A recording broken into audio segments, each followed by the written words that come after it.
हम पर इतने जुल्म किए, इतने तशद्दुद किए, इनको मारा है, इनको पीटा है, माओं को मारा है, उन पर लाठीचार्ज किया है और ठंडा पानी हम पे फेंका गया। ये बात आज तक हमें इस सवाल का जवाब नहीं मिला कि हमने इनका क्या बिगाड़ा है जो इन्होंने हम पे इतने जुल्म किए। कि रात के 3 बजे हमारे घर में पाकिस्तानी जो आर्मी थे वो हमारे घर के अंदर घुस गए और हमारे घर में काफ़ी 4 मेहमान भी थे और मेरे चाचा को, इन सबको एक साथ लेकर गए। वज़ीर आज़म तो ये कहते हैं कि ये सारे वो लड़के हैं, ये सारे वो मर्द हैं जो अपनी बीवियों से लड़के बलोचिस्तान अफगानिस्तान चले जाते हैं और ये कहते हैं कि मिसिंग हो गए। तो इस बयान पे आप क्या कहेंगी?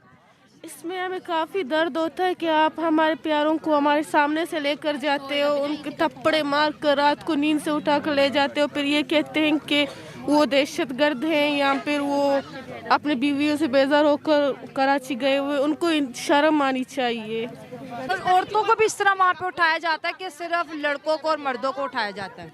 औरतों को भी कहीं कहीं उठा लिया जाता है, लेकिन ज़्यादातर नौजवानों को, जो कुछ 15 साल के हैं, कुछ 14 साल के हैं, हालांकि एक 7 साल के लड़के को भी उठा लिया गया था। अम्मा, आप पे भी हाथ उठाया पुलिस वालों ने, आपको भी मारा? हमको भी मारा, लड़की को साथ वो मारा, नवासा इसका लड़की है, बच्चों का लड़की है, वो जो बैठा हुआ है। हमको जबरदस्ती में गाड़ी में सवार किया, हमको धक्का दिया, हमको मारा। इनको जरा शर्म नहीं आती कि आप अपनी माओ पे हाथ? जुल्म मेरे साथ होते। स्पीकर इधर आके जो खबरें भारत से आ रही हैं, they are very favourable for prime minister Modi और उनकी पार्टी के लिए। अभी मैं देख रहा था कि जो इंडियन स्टॉक एक्सचेंज है, इसने हांगकांग की स्टॉक एक्सचेंज को ओवरटेक कर लिया as the 4th largest stock exchange.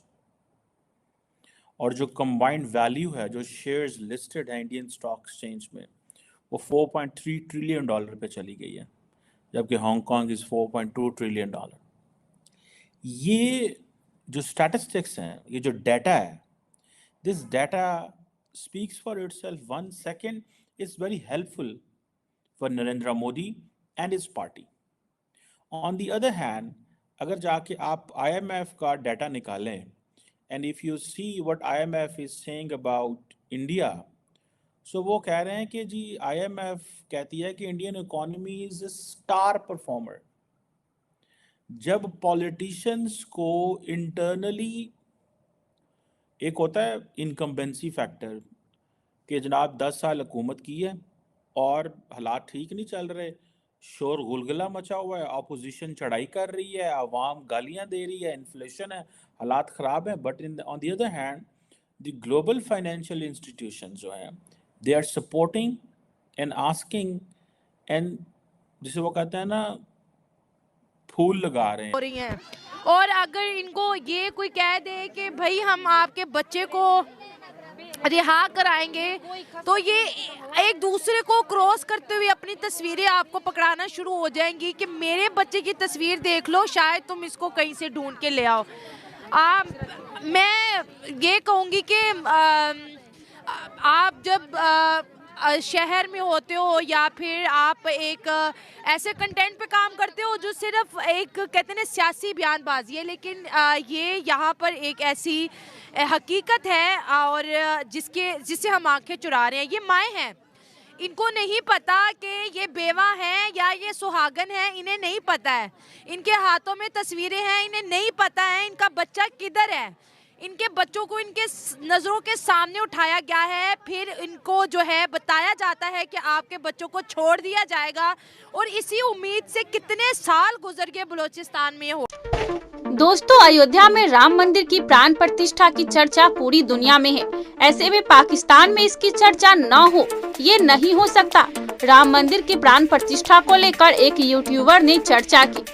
भारतीय अंतरिक्ष एजेंसी इसरो की ओर से रविवार को राम मंदिर की सैटेलाइट तस्वीरें जारी की गई। पाकिस्तान में लोगों से जब पूछा गया कि भारत टेक्नोलॉजी के साथ साथ अध्यात्मक में भी आगे है, इस पर एक शख्स ने कहा, क्योंकि हमारा फोकस एक देश पर न होकर खुद पर होता है। वही एक शख्स ने कहा कि टेक्नोलॉजी में आगे पाकिस्तान भी जा सकता है, लेकिन हम कभी भी अपने बनाए नियमों को नहीं मानते। पाकिस्तान को कहां जाना है यह नहीं पता। बांग्लादेश हमसे अलग हुआ और उसने अपनी तरक्की का रास्ता तैयार कर लिया। एक शख्स ने कहा कि पूरी दुनिया में पाकिस्तान का नाम बहुत अच्छा था, लेकिन आज के समय हम फ्रॉड के लिए पूरी दुनिया में मशहूर हो चुके हैं। एक शख्स ने भारत को लेकर कहा कि भारतीय लोग अपने बारे में सोच रहे हैं, पाकिस्तान को भी अपने बारे में सोचना चाहिए, लेकिन हम ऐसा करते नहीं हैं। वहीं इस्लाम के एक जानकार ने पाकिस्तान के हवाले से कहा कि मस्जिद और मदरसों तक ही दीन को नहीं रखना चाहिए। जरूरी है कि हम दीन की सीख को अपनी जिंदगी में लागू करें। वहीं जब सुहेल चौधरी ने पूछा कि भारत में मंदिर में लोहे का इस्तेमाल नहीं हुआ है, क्या ऐसी टेक्नोलॉजी हमें भी इस्तेमाल करनी चाहिए? इस पर एक शख्स ने कहा कि चाहे मंदिर या मस्जिद हम चाहे जितनी अच्छी बना ले, जब तक उन्हें बनाने का मकसद अपने अंदर नहीं उतारेंगे तब तक कुछ नहीं होगा। अयोध्या में सोमवार को प्राण प्रतिष्ठा का कार्यक्रम संपन्न हुआ। तो मिलते हैं नेक्स्ट वीडियो में, तब तक के लिए धन्यवाद। ठीक है जी। और लेकिन इंडिया के अंदर अभी वो इनोवेशन और वो उस तरह नहीं है चीज़ें जिस तरह, क्योंकि इंडिया R&D पे पैसा नहीं लगा रहा है। इंडिया तो अभी जस्ट अपनी आपको सेल कर रहा है, भाई मेरे ये कोई बच्चे पढ़े लिखे थे, now they have become engineers, जैसे बोइंग 3000 इंडियन इंजीनियर्स को रखेगा।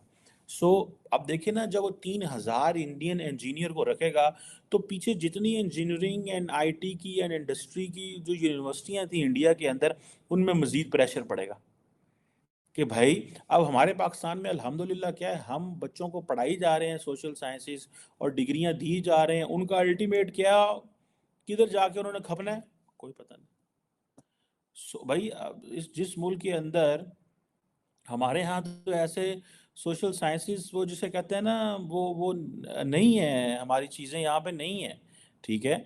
हमने वो डिग्रियां देनी है जिससे हमारे बच्चे कल को मार्केट में जाएं and they are good enough to वहाँ से कुछ चीज़ें कारोबार कम कर सकें, कुछ चीज़ें कर सकें, ना कि बस जाएं और बस ये इस चीज़ में हो जी कि हमारे पास डिग्री है और डिग्री का इस्तेमाल आता है। इनके बच्चों को शहीद कर दिया जाता है, इनके बच्चों की लाशों के ऊपर तेजाब फेंक दिया जाता है, उनके चेहरों को बिगाड़ दिया जाता है। और जब ये सवाल पूछते हैं कि ऐसा क्यों है, तो कहते हैं कि ये गद्दार है। हम इन बच्चों के पास भी चलेंगे और बहुत दर्दनाक कहानियाँ है जी इन कैंपों के अंदर। आप ये देखें कि ये एक मेंबर नहीं है, इन कैंपों के अंदर आपको जो है 77 सालों की कहानियाँ मिलेगी।